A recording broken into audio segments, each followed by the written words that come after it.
भिवंडी पूर्व के विधायक रईस शेख ने आज प्रेस कॉन्फ्रेंस कर विधानसभा में पेश किए गए Maharashtra gig and platform workers bill 2026 की पूरी जानकारी दी। उन्होंने कहा कि ये विधेयक लाखों डिलीवरी बॉय, कैब ड्राइवर और प्लेटफॉर्म वर्कर्स के अधिकारों की रक्षा के लिए लाया गया है। प्रेस कॉन्फ्रेंस में रईस शेख ने बताया कि स्विंडी, जोमैटो, ओला, उबर, अमेजन और फ्लिपकार्ट जैसी कंपनियों से जुड़े लाखों कर्मचारी आज भी पीएफ, स्वास्थ्य बीमा, मेडिकल लीव और सामाजिक सुरक्षा जैसी बुनियादी सुविधाओं से वंचित हैं। उन्होंने कहा कि भिवंडी, कल्याण, वसई और विरार के हजारों युवाओं का ठेका और एजेंसियों के माध्यम से शोषण हो रहा है। इसे रोकने के लिए उन्होंने वेलफेयर बोर्ड बनाने, उचित वेतन और सामाजिक सुरक्षा सुनिश्चित करने की मांग की है।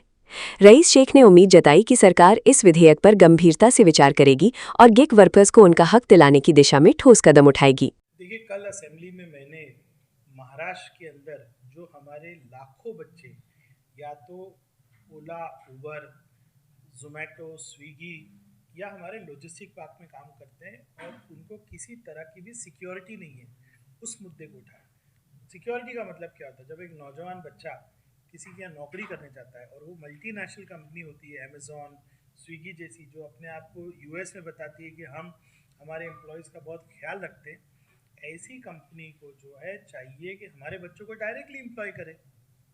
ये बीचोले जो होते हैं बीच में, जो जिसको हम कॉन्ट्रैक्टर बोलते हैं, उनके ज़रिए क्यों एम्प्लॉय करते हैं? उनको ना आई कार्ड मिलता है, ना उनको कोई सिक्योरिटी मिलती है। क्या ये कंपनियां हमारे बच्चों के काम और मेहनत के बगैर चल सकती है? नहीं। कंपनियां कौन है?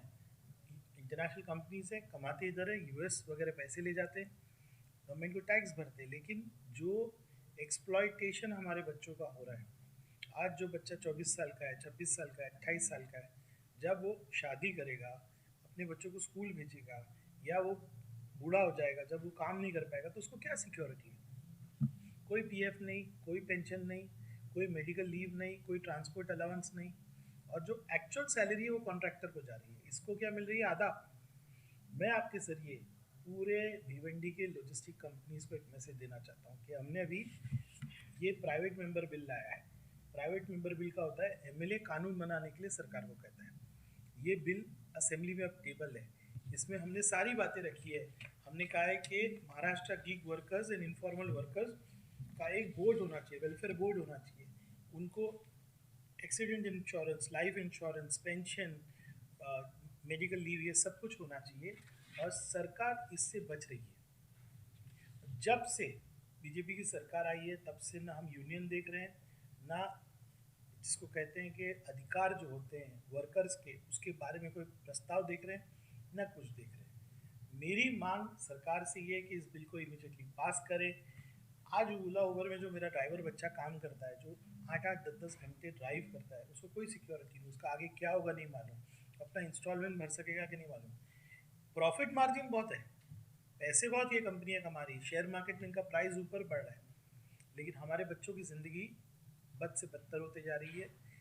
आज का सर्वे कहता है कि 2030 तक करीब 3 करोड़ बच्चे ये काम में हो गए। बच्चे मतलब जो नौजवान है, वो पूरे देश में आज जो है गिग वर्कर्स की बात हो रही है, कांग्रेस बात कर रही है, समाजवादी बात कर रही है, लेकिन बीजेपी की तरफ से इस पर कोई बात नहीं, क्योंकि ये बड़ी कंपनीज बीजेपी को चंदा देती है। मैं आपके माध्यम से कहना चाहूँगा खास तौर से भिवंडी की तमाम लॉजिस्टिक कंपनीज को कि आप खुद इंसाफ कीजिए, और इसके लिए हमको कोर्ट, असेंबली, सड़क, जो कुछ करना पड़े हम करेंगे।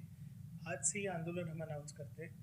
असेंबली ख़त्म होते ही मैं जगह जगह पे नौजवानों के साथ मीटिंग लूँगा और एक बड़ा आंदोलन खड़ा करने की कोशिश करूँगा, ताकि सरकार जागे और अगले सेशन में जो बिल हमने पेश किया है, ये बिल मैं आपके ज़रिए बच्चों तक पहुँचाऊँगा। पढ़ो, आपके बारे में आपका आमदार क्या सोचता है। महाराष्ट्र में नौजवानों के साथ इंसाफ होना चाहिए और उनको सारी सहूलत मिलना चाहिए, ये हमारी डिमांड है।